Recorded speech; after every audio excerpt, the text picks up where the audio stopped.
All right, Peter Miller, welcome to the Happy Hustle podcast, my man. I am so excited to connect. Happy to be here, Cary. Thank you.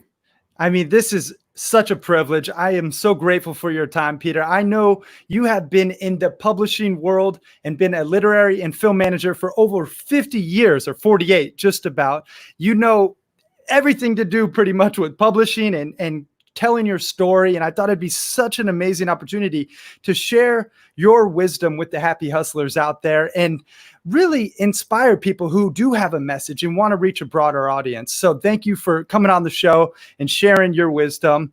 And what I want to ask you first, Peter, is what's something that not too many people know about you? Something that's interesting that you can share with the happy hustlers out there? I am an avid collector of the regal and majestic image of the lion. And I am the literary lion. And my mother's maiden name was Lyons, Lyons. I'm a quintuple Leo born on August 15th. And I started collecting lions when I first, my mother moved to Florida like in 1976. And I went to the Palm Beach Antiques Fair and I bought a beautiful lion, which I could show to you. Charlie, would you bring that black lion over here? I just want to show it to my audience. My apartment at the moment, yes, my apartment has about 450 some lions in it. Oh, wow. Super fan. This is the first lion I bought. It's a French lion, and I had it refurbished, and it's actually very heavy, and it's an exquisite lion, very proud and majestic. Yes, and, it is. I've put a moratorium on my lion collecting because it's a little too much, yeah. And I'm actually going to try and take the collection apart. But I've spun the power of the lion, the regal image of the lion, into my own persona because I like to roar. Yeah. And, you know, if you listen to lions roaring, you know, a lion sits in the savannah and he goes, roar, roar, roar, roar. I just like to go, roar. So if spinning that into what I do, I like to roar for my clients. So if you wrote a great book or created a great IP or whatever, and I got behind you, I would go out into the world and roar for you. So I'm a man on a mission, but I charge a commission. There you go. Boom. We could end the interview right there. That was great. I love it. So basically, break down how you got into this world of publishing and intellectual property and essentially where you are today and what you do for clients. Okay. Well, I was a speech and theater major when I was in college. So I went to Monmouth College and I wound up writing and producing, directing plays. And I did a season of summer stock at the Parkway Playhouse in Burnsville, North Carolina. So I was an aspiring actor, and I actually tried out for Grease. Before I tried out for Grease, way back when, this is like 1972, I had gone to Travolta beat you out, huh? Excuse me? Travolta beat me out. I went to Bermuda on a vacation and I sang, "You ain't nothing but a hound dog crying all the time. You never got a rabbit and you ain't no friend of mine." I must have sang that at least 150 times on my motorbike. And I actually met a man who's deceased now who became very famous and a friend of mine for years, Charles Krauthammer. I don't know whether you remember who Charles Krauthammer was. A little before my time, I think, But Charlie, he died a couple years ago. To impress me, he drove his moped into the swimming pool at the place where we were renting condos. And I helped fish it out and started to write out and drove away. So I've had an amazing life. So I went back to New York and I met a man by the name of Carl Euchster through a lady friend of mine who had created a musical called Olio. And being a speech and theater major, I had also produced an off-Broadway play, which was called The Ballad of Boris Kay, which was written by my dear friend and former roommate when I first moved to New York, Michael Coyne. Lost contact with him. And this musical Olio had a song in it that went something like this: "Never be an agent. No one loves an agent but his mother. His mother. No one loves an agent but his mother." Well, My mother always loved me, but somehow I didn't take the advice of that. So I proceeded to produce that musical, and in so doing, I met Carl Euster's attorney, Kenneth J. Lapatine, who became a very famous attorney. And coincidentally, he had written a novel, and he had suggested a guy by the name of Al Zuckerman. And I met Al Zuckerman, and Al Zuckerman and I wound up forming a literary agency called Writer's House. And Writer's House is a very big independent agency. They've represented many famous people, including a lot of people. We'll leave it at that. But I'm trying to think that the Twilight Zone, the Myers. I can't think of all the names. And then the guy that wrote The Eye of the Evil, Kenneth. I can't. My brain is just fried a little bit. I'm so excited about being on this show. Be that as it may, in a year and a half, Al and I had sold like 60 or 70 books. Oh, wow. And we're enormously successful. And we were getting, this is 1973, and we were getting like $250,000 advances for books. Wow. It was unheard of. Yeah. Al was the former writing instructor from Harvard. Unbeknownst to me, his father was a major gangster, a Jewish gangster. Always remember, the Italians brought the mafia to America. The Jews made it profitable. Well, Al's dad was friendly with Meyer Lansky, if you know who Meyer Lansky was. And be that as it may, Al and I had a falling out. It was precipitated by him, and he aced me out of the business, which I was an equal partner in. And I wound up working in that business for almost 2 years, and I got a grand total of a $3,750 severance. And when I left the company, I later found out that he had sold books and had hidden them from me. So there was more value in there. Be that as it may, I was not a fan of Al's for a long time because he basically severely screwed me in a business deal. Yeah. But I've had a great life. I have nothing to complain about. And I'm grateful to him for his intelligence. He's also a published author. And when I met him, he was producing a Broadway musical called Zing. And I was producing the off-Broadway musical Olio. And we started talking, and I was living in a brownstone that my brother Robert owned at 329 West 88th Street.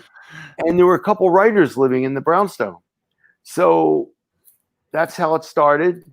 And I never looked back. And now, so, okay, there was a lot to unpack there. I mean, it sounded like, some majestic characters from this amazing book, but truly it's just the book of your life. So let me unpack some of it. So essentially you started almost, by accident. It sounds like you didn't intend to be an agent. You just came across a great opportunity, started representing authors, books, plays, and now you sell IP and books and make them actually into movies and films. And what I'd like to really get specific on in this interview is for the aspiring authors out there. Let's give them some tangible, actionable takeaways on the publishing process, and say they have a really good story or what they think is a really good story, and they want to turn it into a book. What is the process in order to get a publishing deal with you, or even to approach you? What do you look for in an aspiring author, in a script, and what is that process? We look forward to long-term relationships with professional authors. I'll give you the bad news first. Okay. The publishing business is more complex and more difficult to break into now than it's ever been. And you're looking at a guy here that's been doing this for 48 years. Maybe I've sold over 1,500 books around the world. I've made many people millions of dollars. And it used to be, I love the saying, a good book is a good book is a good book. But now it's not only having a great book, but it's having a great platform. So with the advent of technology and email and the internet and blogging and podcast and all the bells and whistles of technology in the modern world and the advent of e-readers, PDAs. I mean, I don't know quite exactly how long the iPad has been around, but I'm going to say like 14 years, give or take. And there's probably 300 million or more iPads in use. And then, of course, you have the Kindle and the Kindle Fire and the Kindle 2. And then you had for a brief while the Nook. And then there were other e-readers that were happening. But the two main ones are the iPad and the Kindle. And we're morphing as human beings. So I think people are looking to read shorter books. But, of course, Harry Potter broke all the rules, you know. We're representing a novella right now called The Elephant Queen that I love. I'm comparing it to Jonathan Livingston's Seagull, although it's longer. You may not remember Jonathan Livingston's Seagull, but it was a very short book and it sold several million copies. It was written by Richard Bach, who was a famous aviator. And then... So keep going, but I want to.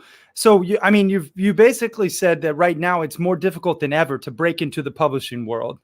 But let's say people are up for the challenge and they're listening to this show right now. What would you say to them? What's the game plan that you could bestow upon them to really help them catalyze their growth and break into the publishing world and sell their book and even potentially make it into a movie?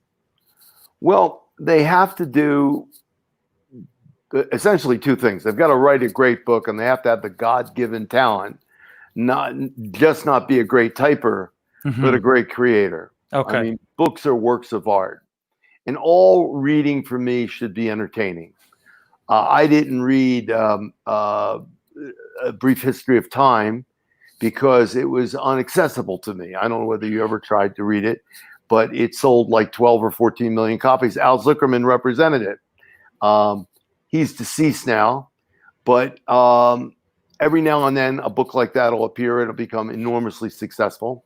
I recommend that they really practice their craft, that they have kind of an outline for how they want to unfold as an author, what their brand would be, and then they simultaneously have to build a brand. And most authors loathe being involved in their brand. They say, I'm an author, I'm not a marketer. But in the modern world, it's all about marketing. So anybody that comes to us, if they don't have an established social media platform, and I wrote an article about it that I'm willing to share with your audience. They can find it on our website, or if they email me or my assistant, Charlie, at charlie@globallionmgt.com. We will send you an article called Promote, Promote, Promote. And it's about all the bells and whistles you as an author have to focus on in terms of expanding your brand and building your fan base, your community, and getting ready for potential success when you get a publisher to take on your book. Okay. In addition to that, if you have any money, you might want to figure out how to invest in certain strategic things to expand your bandwidth in the universe, which would include a website, which would include a blog, which would include some podcast. And there's ways that you can build your brand, but it has to be done on a daily, regular basis. You just don't snap your finger and then a week later, 10,000 people on Facebook. Yeah. It's not how it works. So what happens when you write a great book and you send it to a literary manager like me, and I decide I want to roar for you, then we have to package you and your brand. And then I have to go to a publisher, submit your book, and let's say the publishing editorial meeting's on a Wednesday morning. So 22 people will be sitting in a room, but right now they may not be sitting in that room. They may all be Zooming. And somebody's going to bring up Cary Jack and his new novel, The Happy Hustle. A Happy Hustle. And somebody's going to say, well, who submitted The Happy Hustle? And they'll say, well, Peter Miller. And they say, well, we know Peter. What? They'll say what it's about, and they'll talk about the book. And then somebody will say, like the editor-in-chief or the publisher, who else has read the book? And that editor may have shared it with a couple of other people, and they might say, really like the book. I'm happy that it was shared with me, blah, blah, blah. And then somebody will say, well, what's their platform? And that includes all the elements of a brand, like the website, the blog, how many people are hitting on the website. And then also accolades. How many famous people have said good things about you? And then if it's a nonfiction book, you can have an introduction, preface, forward, or prologue, or in the end, you could have an epilogue or an afterword. And you need to package, any author needs to package themselves to the very best of their abilities, because the competition is extremely fierce. This is a big business. Yeah. And the sales markets for books have diminished. I mean, you used to have Borders books and Barnes and Noble. Well, Borders doesn't exist anymore. Barnes and Noble is much smaller. Yeah. And I heard we're just doing a deal on a fabulous book I represent called Birth of the Americas, and Baker and Taylor almost went bankrupt. So there's only 4 or 5 major buyers of books: Amazon, Barnes and Noble, Books A Million, Baker and Taylor, and Ingram. So they're the 5 major buyers of books that distribute to bookstores. But maybe, I don't know what the exact statistics are, but it's maybe 50% of all books are sold online now. Yep. And particularly dealing with this pandemic, a lot of people don't want to open the packages from Amazon. It's true. Who wants that? So somebody's got to come to your house and deliver it. Where have they been? Did they sneeze on your package? Does your package wind up? And it's true. Yeah. So if you get a download, it's just you and your computer. And during this pandemic, I've been very careful, as I know you have, and your people surrounding you, because this is serious stuff. Yeah, it is. Well, once again, you just went super deep, and I want to unpack it for the happy hustlers out there, because you said so many great things. So first and foremost, you have to write a great book. Like, that is essential. No skipping on the creativity, and obviously it needs to be edited and checked for spelling and grammar. When you submit to Peter Miller and any other literary agent, you want to really make sure that you're putting your best foot forward. So that's number one. Then when you're stepping into the publisher's office, you want to make sure that you've done everything in your power to create a platform, your brand on social media, on your website, on all different types of channels, really using your brand to create an audience and leverage your message. That really is what the literary agents are looking for. So if you're out there and you're thinking of writing a book and creating it to be sold and creating a book, that can then be monetized far into the future, you have to have a brand and you have to have a platform, that you can share your book with, and obviously write a great book. So great points there, Peter. I really appreciate you breaking down that process.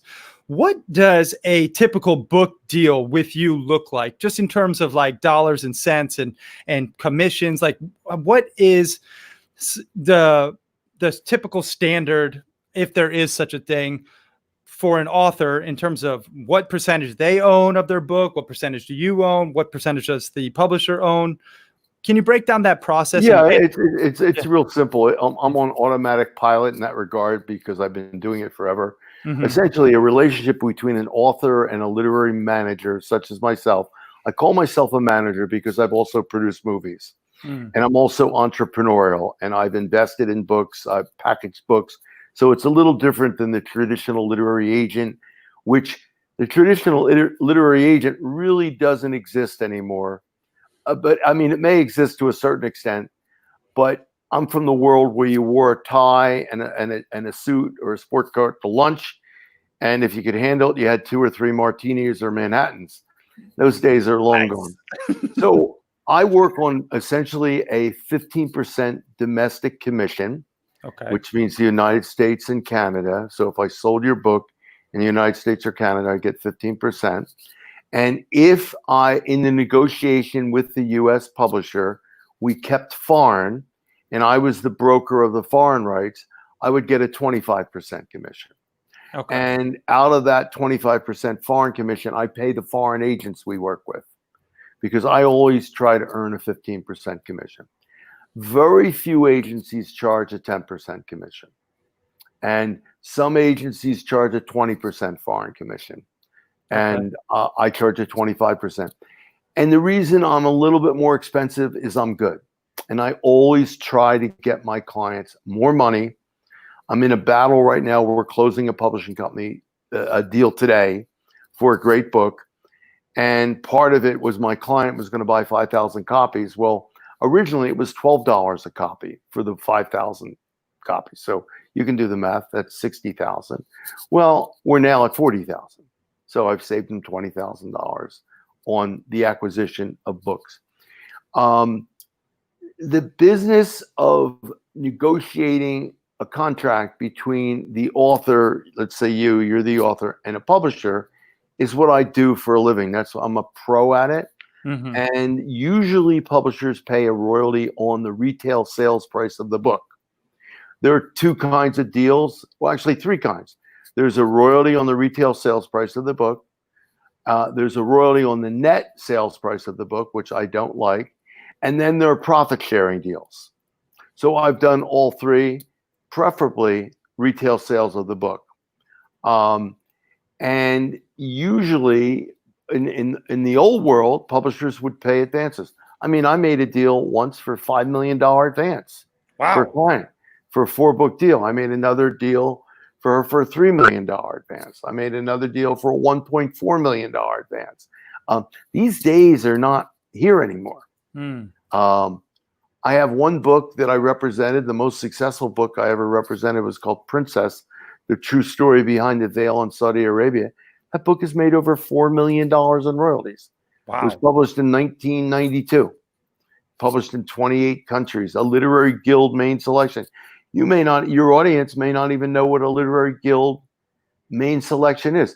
That was a book club. Book clubs were the predecessors to Amazon. And you would join a book club and you would get a book a month at a reduced price. So their publishing contracts, in addition to the royalties that are paid for the book, have a long list of what are called subsidiary rights or ancillary rights, which would include foreign rights, audio rights, digital rights,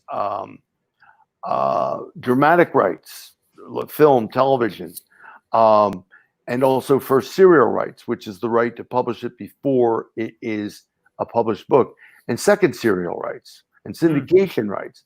So all these are subsidiary rights. That's why authors hire literary managers, because you want to get a seasoned literary manager. And for your happy hustlers that are out there, you have to be very careful when you choose a literary representative, because you're choosing somebody to represent yourself. And if they're not good, or they're weak, or they don't know what they're doing, or they're a pushover and don't really know how to defend your rights, they're essentially hurting you and possibly costing you money, and your career won't escalate. So if you're desirous of being a successful author and possibly having a career, choose who represents you wisely. Great points there. So there's multiple different types of deals and royalty commissions that can stem from just one book, from foreign rights to domestic rights. But from what I'm gathering from you, the average range that a literary agent should take or will be taking is somewhere between 10 to 25% for domestic rights, and similar to foreign rights. So if someone's taking more than that and they have hired a literary agent, you may be getting screwed a little bit. Is that kind of what I'm saying? Yeah, well, it's 10 to 15% for domestic, US and Canada.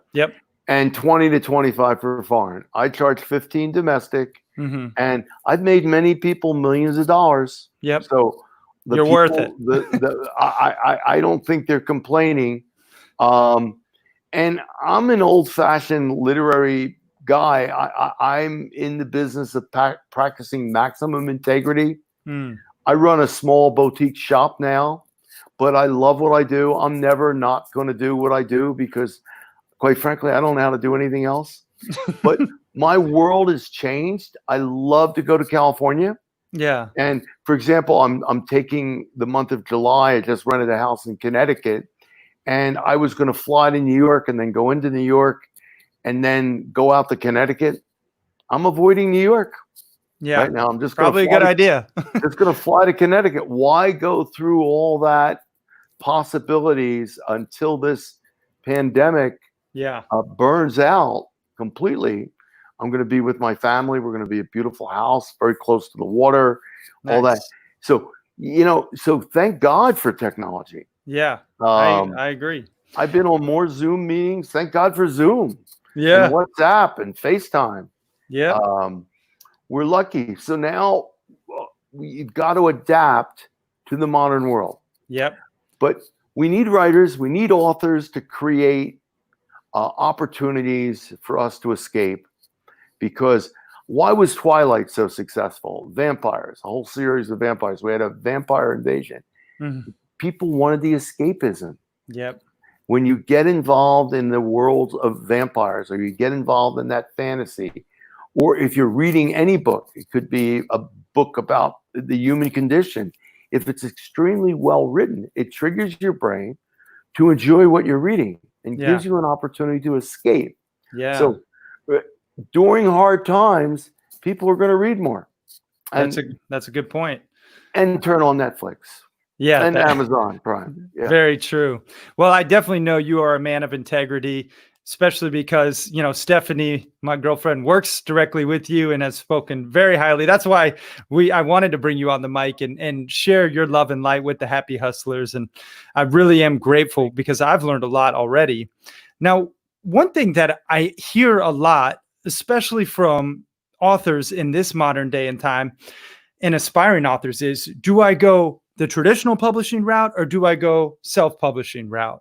Can you break down the pros and cons of each and potentially what, you see as some of the biggest mistakes when people do self-publish? Yeah, and that's a question that we have to deal with every day. For example, there's a book that is being self-published now by the author that we wanted to represent called Digital Downfall, which is about the power of and also the corruption of the internet. Of course, we all have heard the stories about the Russian interference with the 2016 election. Donald Trump will say, "Oh, there never was any Russian interference." I absolutely believe there were Russian trolls manipulating the media and the internet. Yeah, absolutely believe that. Well, there is proof. Yeah, so but he'll denounce it. Yeah. I mean, and fake news. He's the inventor of fake news. Okay. He said that Obama wasn't the president or an American citizen for 5 years. That's just his horrible, ugly, evil game to move the pieces on the puzzle. So we're in a world that's constantly changing, and selling a book now, I swear to you, is more difficult than it's ever been. Oh, wow. In my entire career. Particularly now, because there isn't a publisher sitting in their office in New York City. They're all, and for example, Random House, we're in the throes of doing business with Random House on something. There's nobody there. They're not going to open up until after Labor Day. Wow. Many people are furloughed, and some of them are furloughed and being paid. Some of them are furloughed and are going to be fired. And some of them are furloughed. They're going to get their jobs back, and they're probably going to work remotely. So the traditional publishing deal, whereby an author writes a book and a literary manager like me sells it for you, is extremely difficult. Now, the self-publishing route, and there are anybody can publish a book on Amazon's Create Space. You can do it for a few $100s, but you're going to wind up with a cover that looks horrible unless you design your own cover.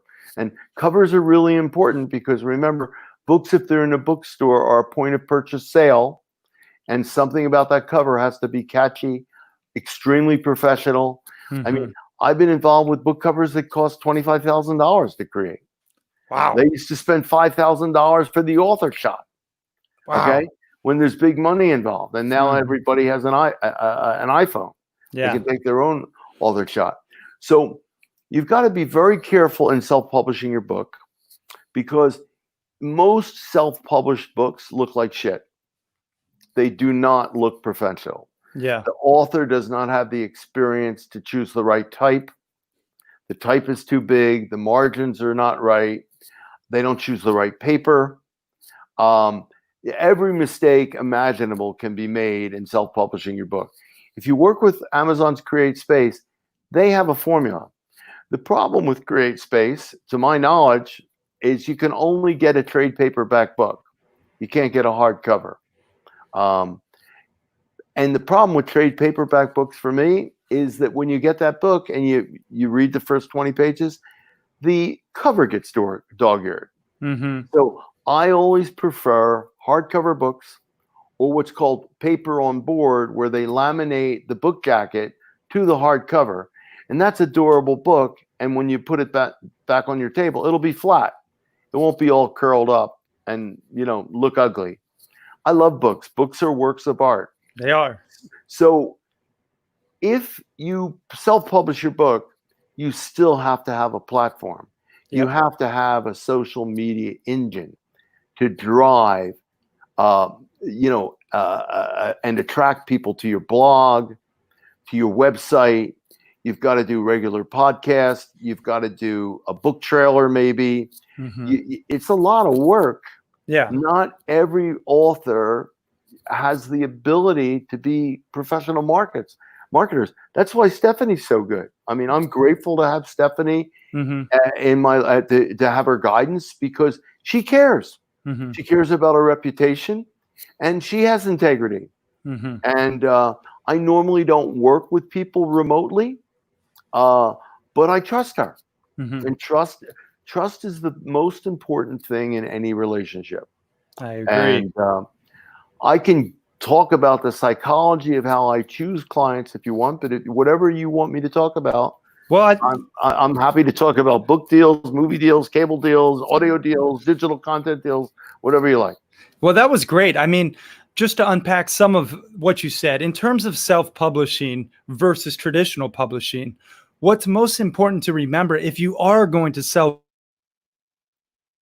is to really make sure that it is a professional representation of you, your brand, and ultimately your business.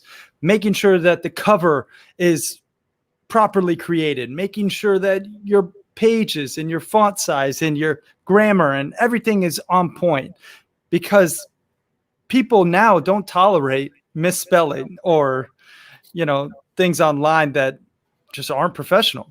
So those are great points there in terms of self-publishing versus traditional publishing. What I'd like to, ask you is, how do you make a book into a movie? Because I know you've represented and sold, 1,500 books. How many of those have you made into movies, and what is that process like? Well, when you say to me, make a movie, well, I don't really make a movie. You make the deal. I make a movie deal. Yeah. And I'm expert at that. I've been to LA maybe 350 times. And I haven't been to LA. The last time I was in LA was in December. And it was a rocking good time, but unfortunately I got the flu. I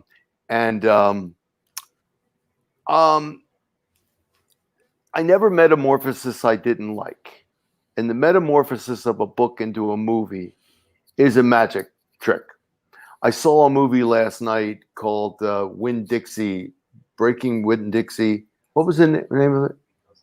Because of Winn-Dixie. It was a dog movie. And I had mentioned to the woman that produced it, Joan Singleton, and wrote the screenplay, and her husband, Ralph, who was the executive producer. It was financed by Walden Media, which is owned by Phil Anschutz, who I think is one of the biggest stockholders of Budweiser beer or whatever, or Anheuser-Busch or whatever it's called. I love dog movies. And I had mentioned Rin Tin Tin, and she said, "Oh, you got to see my movie. It was made in 2004. I absolutely loved it. The movie business is really tough because, unlike books cost thousands of dollars to promote, movies cost millions of dollars. Mm-hmm. So it's not only the millions of dollars to make the movie, but it's the $30 million to open it. Mm. Okay. And that whole world is changing. And the pandemic is completely changing. I haven't been in a movie theater since maybe the end of February. Yeah. Fortunately, I have a drop-down screen, an overhead projector. I have a movie theater in my living room. Yeah. And it's very comfortable. And I can make myself a Negroni or a margarita or a daiquiri or have There you some go. single malt scotch and make some organic popcorn. I don't like the popcorn. So the movie business is changing, and AMC filed for bankruptcy. I think it was last week. Wow. That whole world is, I don't know what's going to happen with all those movie theaters. Yeah. Because I don't want to, I just told you earlier, I'm not going to go to New York. I'm going to go directly to Connecticut. I don't have to be in New York. I can have a Zoom call. Yep. So the movie business and selling the movie rights to your book is an extraordinary piece of magic. And look at John Grisham. You know, the firm made his career because I think a time will kill. I forget the exact history. The firm may have been published before Time Will Kill, which were his first two books. But when that movie came out, it just was enormously successful. Of course, it had Tom Cruise in it. Movies are about movie stars in the modern world. There aren't that many independent movies, except there's an exception to every rule, like Moonlight a couple of years ago, which was a Miami story, which broke a lot of records. That world is completely changed. For example, Netflix, who I don't know how many billions of dollars they're spending on programming this year. A lot. I heard it was $17.2 billion. I didn't go on Snopes or figure that out. Crazy. But they're the king of content now. Yeah. And then it's amazing how long it took like Disney Plus to get in the game. Amazon is probably a close second. Apple is really not there. Google's really not there. Hulu, I don't really use Hulu because I have HBO. I want to get back to Showtime to watch Ray Donovan, one of my favorite shows. And what else is on Billions? That's good shows. Yeah. So you said it. So it's changing to turn your book into a movie. You basically said it's very difficult given the current. What are let's say, the foundation principles, if there is some, that you could recommend to an author to write into their book, into their script, in order to really potentially sell their book and make it into a movie? What are some of those non-negotiables that need to be included in the script? Well, to go back where we started, you got to write a great book. Yeah. Then you got to create a great platform. And when you're writing a great book, you've got to design it so it has motion picture potential. I could also throw in there, in writing a great book, I would prefer, if I had my druthers, to do a magic mix with any author that I could talk to, is to write a global book. To write a book that has global marketing potential. Because when you think about the multi-billion-dollar brands that exist, that have evolved, including Indiana Jones and Jurassic Park, I think Jurassic Park was based on a novel, and Twilight, and the Hunger Games, and Harry Potter, and you can go on and on and on. The Mission Impossible, James Bond, these are all based on book franchises, and they became enormous. Game of Thrones. Yeah. I mean, many of these are billion-dollar global properties. So you've got to really think about what the future is and what's going to be entertaining. Yep. Okay. Horror won't stop. At this particular point in my career, I'm more interested in transformation, spirituality, nice, love and happiness, adventure, cool, education, from an edutainment or entertaining point of view. Gandhi said, "Be the change you want to see in the world." So if I can be involved in any book, a novel or nonfiction book that manifests change in your thinking and can help you be a better person, or touch your soul, or touch your heart so you will spread more love in the world, that's how I want to continue my life. And I really choose, I mean, in my career, Cary, I've represented over 90 true crimes. I'm sick to death of murder and mayhem. Yeah. I've had to slice them, dice them, shoot them, bury them, burn them. I don't want to do that anymore. No, It doesn't do anything for my heart. Yeah, I love that direction that you're on. So you're basically focused now on impact and sharing love and kindness and light and spiritual change and positivity in the world. That's amazing. Yeah, it's not easy, but in my lifetime, I've done a lot of mind, body, spirit books. I used to represent the Edgar Cayce Foundation. I never got that movie or TV series off the ground. We had Kevin Spacey at the time interested in playing Edgar Cayce, and I was working with Edgar Cayce's grandson, Charles Thomas Cayce. I went to Virginia Beach. I mean, when I think about the stuff, the people I've been involved with in my life, it's just I want to continue. Yeah, and it's not easy because the book business is about making money. Yeah, and I'm a salesman. And it's hard to sell things that don't have a profit potential in front of them. Yeah, very true. Well, I have such a good understanding of where you are and, you know, what you've accomplished. And it's such a vast list with 50 plus, you know, basically 50 years in this business. But what I want to ask you is what I ask all my guests, which is, what was your first hustle? The first thing you did for money back when you were just baby Peter, you know, maybe back in your childhood days. Where did you grow up and what was that first hustle? Well, my first real hustle is I shoveled snow.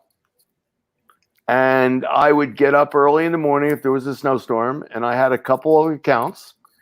And, you know, we're talking about 1963, 64.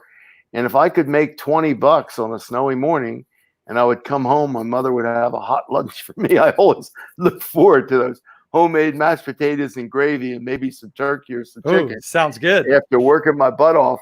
But if I could make $20 on a Saturday morning or whenever it was, if school was closed, that was a good move. So that was my first hustle. Cool. But I've had a lot of hustles. When I was in high school, I was a disc jockey, and I used to rent a fire hall for $15 and hire a couple of cops for $10 each, and take out a bunch of ads. Radio spots were $5 then, and I was Peter with the heater, the big boss with the big hot sauce, the teenage leader, the teenage greeter. Come and do the discophonic walk. So, I would make a couple $100. I used to charge like $1.75 for a dance, and my dances were packed. And then I got shut down because I lived in southwest of Atlantic City, and my dance was so popular that guys would come over from Atlantic City, and they found glue sniffing bags in the parking lot. Oh, so the cops shut me down. So guys were coming over from sniffing Atlantic glue. City. They were sniffing glue. Oh man, it shut me down. Well, that's great. I mean, honestly, those are two great hustles. I want to. I got one more. All right, let me hear it. Then I formed Pete's Gardening Service. Oh. My mother, who owned an antique and furniture store, always had a truck, and so I had access to a truck. And Pete's Gardening Service, we clip your lawn, not you. There you go. And I had a woman come out to me one day. I had a couple guys working for me, and I had my best friend for, 55 or so years. Dr. Albert Marchetti was my partner one year because it was my business. It was 60-40. So we pull up in front of a lady's house. We were cutting 40, 50 lawns a week. Wow. In the summertime. So I had a business going on, and we pull up in front of this house, and I've got two assistants with me and Albert, and the woman comes out in front of me, in front of Albert, my assistant, and looks right at me and says, "Peter, would you clip my bush?" And I said, "Ma'am, I'd be happy to clip your bush." And she says, "Would you like to come inside and have a beer?" So unbeknownst to me, we had a client that was a cougar. There you go. So that was a hustle. Yeah, that turned into another hustle. Well, I had a girlfriend at the time, so I dodged that bullet. You didn't cut her bush then. Yeah. I gotcha. Yeah.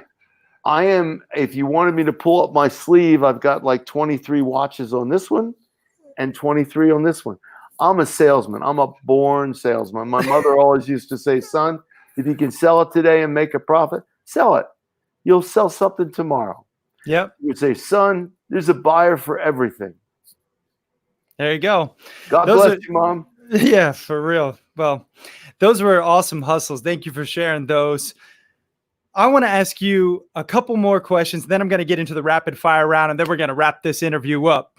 What is a happy hustle hack that you use for your health? Something that you use that's allowed you to stay in the shape you are. You know, you're in excellent condition and, you know, still crushing it. And I think you have some valuable health tips. I know Stephanie always mentions how health conscious you are. What are some of your happy hustle hacks for health in like bite-sized form? Give it to me quick. Well, I couldn't be more conscious of health than anybody. Remember, I don't know what you know this. I battled cancer for 5 years. I was told, well, it's now 5.5 years since I was diagnosed, but I was told about 5 years ago that I had 3 years or less to live. And wow. So I had 3 different bouts with cancer, chemotherapy, radiation, and I wound up taking a miracle drug that cured me. It was $39,000 a month, this drug for 90 pills. I only took it for 2.5 weeks, and it was real. I thought I was taking a poison, but it cured me. My oncologists are happy about that. But being conscious of everything you consume is very important. One of the great things about Stephanie is she's so knowledgeable about food, and I'm blessed to be with my daughters now. They're both vegetarians, and my youngest daughter, Margot, loves to cook, and she's very creative. So I don't drink as much. I mean, being the social animal that I was, I mean, a cocktail before dinner, 3 glasses of wine with dinner, and an aperitif or an after dinner drink or whatever. It was too much, and it went on for decades. Yeah. Being I'm a literary lion, but carnivore. I love steak. I used to love veal chops. I haven't had a veal chop in years. I mean, I was a nut for those big, thick veal chops. Lamb, I still eat occasionally lamb. I love tomahawk steaks. On Memorial Day, I grilled a couple of big, fat ribeye, grass-fed tomahawk steaks. They were delicious. The fat was marbling. So I eat a lot less meat. I won't eat any fish that's not caught, wild shrimp. I'm trying to avoid all processed foods. And sugar. Good. Sugar is a killer. Sugar is an absolute killer. I was a sugar addict, and, you know, Hershey's candy bars, you know, Heath bars, Knickers or Snickers, you know, Mars bars. I mean, all that chewing gum. I mean, all that stuff. White bread. I mean, there's so many things on. I mean, we're representing a book called The Food Mafia. It's going up against the sugar cartel. Well, there's the food cartel, there's the sugar cartel, and there's the energy cartel, and then there's the drug cartel. They give you drugs to cure you of something, but then they make you sick in another way. So to be health conscious, if you want to, the problem is when you get older, when you're in your 80s, most of the medical problems ever in your lifetime will pop up on you, and you'll possibly spend more on medicine and curing yourself in the last year or 2 of your life. So you got to be prepared for it. You seem to be very healthy. I mean, I think Steffi tells me you work out. God bless you, man. Keep it up. Thank you. If you want to win in life, you got to be healthy, and you got to be really conscious of food. And big business will sell you anything. Yeah, it's true, man. You said it right. Diet is essential. We talk about it a lot on the Happy Hustle podcast, and really how you have to optimize not only your body but your mind and your spirit, and how they're all connected. So great points there. I want to get into the rapid fire round, Peter. This is basically where I just ask you random questions, and you tell me first thing that comes to mind. Okay? All right, man. All right, let's do this. Ready? First question is favorite movie. Go. Dr. Zhivago. Ooh, favorite food. Clams and spaghetti. All right. Favorite book. And this is tough. Favorite book, Steppenwolf. Nice. I'm pretty sure I know the answer to this, but what's your spirit animal? A lion. Yeah, it's definitely a lion. Best business advice. Integrity. Maximum integrity. I so agree with that. Don't ever say anything you're not going to do and mean. Yep. And it's true. That is so true. If you could have one superpower, what would it be? One superpower? Yep.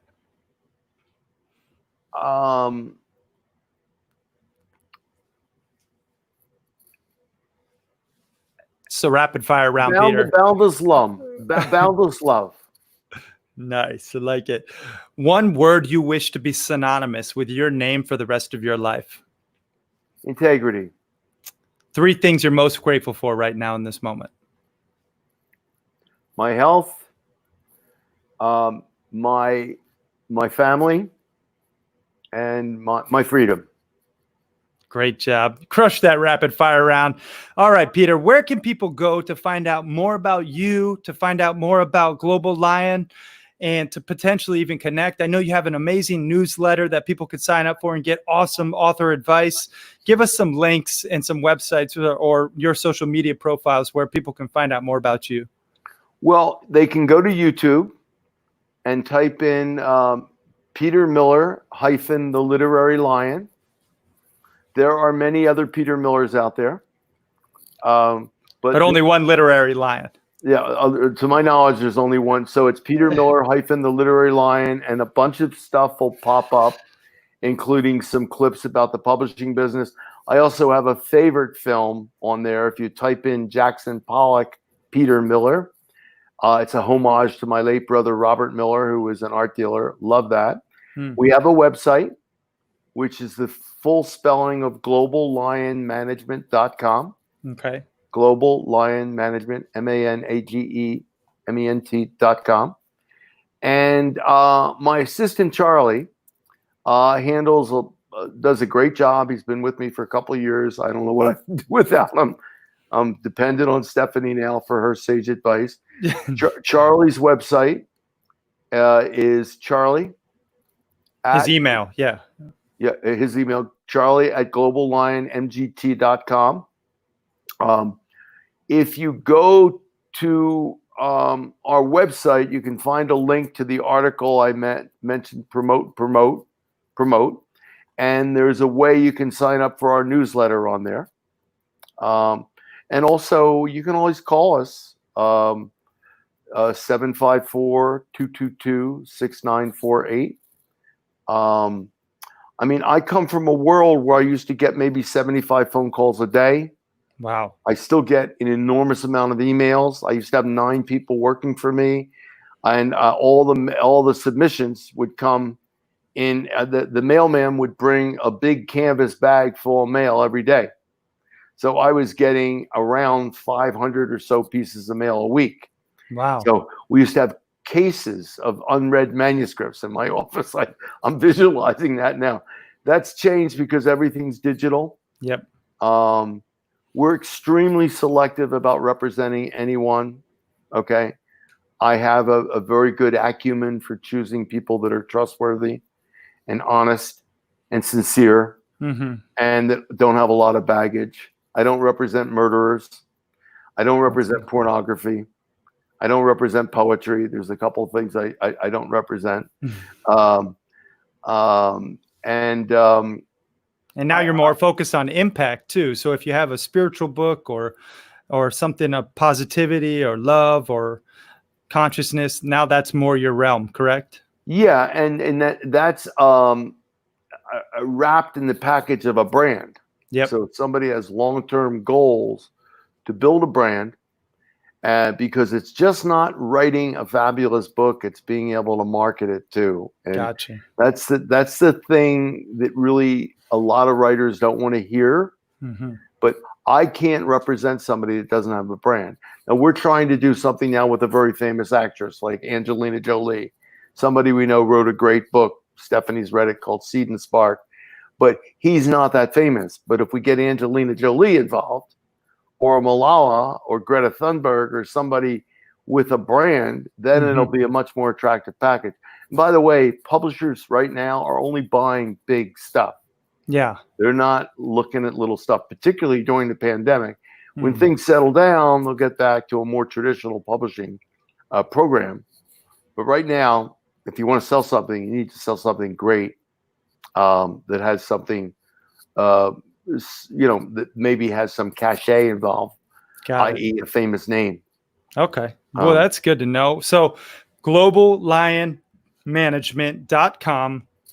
You can sign up. You can get their newsletter, promote the article Peter Miller wrote. And you can follow him online on Instagram and on Facebook and on Twitter. I got the links linked up. I'll link them up in the show notes as well. And then if you really have a manuscript or something that you want to share with him or want to contact him, you can call him or send Charlie, his amazing assistant, a email it's charlie@globallionmgt.com. That was an awesome interview. Thank you so much, Peter. Last question before we say goodbye. What does happy hustling mean to you? It's interesting. When I heard the name of your podcast, Happy Hustling, it means a lot of things. But to see your face and to feel your spirit, happy hustling's cute. I'm a happy hustler. I make no bones about it. I am a New York street fighter, but I hustle IP. I'm in the intellectual property business. I'm not selling scams or cons. I'm selling words. I'm selling valuable words. And I've represented some extremely important and some famous people like Sir Ken Robinson, a world-renowned educator.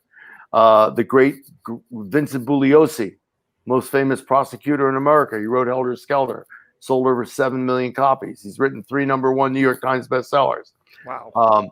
I've represented some movie stars, Linda Evans. I did the first Linda Evans beauty book. So I've been blessed, and it's important that your audience strive for greatness, because mediocrity is not going to work in the modern world if you want to break out as an author. Nope. So happy hustling means really what the words say: happy. And happiness is a lifestyle. Yeah, it's not just something you just don't appear happy. You got to work on being happy every day. It's a tapestry that you weave with your expressions, words, the words you use. They all weave the tapestry of happiness. And the hustle is really, it's not a negative word; it's a positive word, because we all have to hustle. Yep. I've really never worked for anybody. I mean, I work for my clients, but I'm like a maverick. I'm a freak, and a lot of people say, "Peter, do you have a business card?" And I say, "No, but I have a reputation." There you go. I love it. Peter Miller, everyone. Thank you so much, Peter, for sharing your love and light and the wisdom of the 50 plus years in the literary and IP business. It has been a true honor. I appreciate you sharing. You're aging me, dude. It's only 48 years. 48. Almost. All right, I'll celebrate. Thank you, Peter. Appreciate it. All right.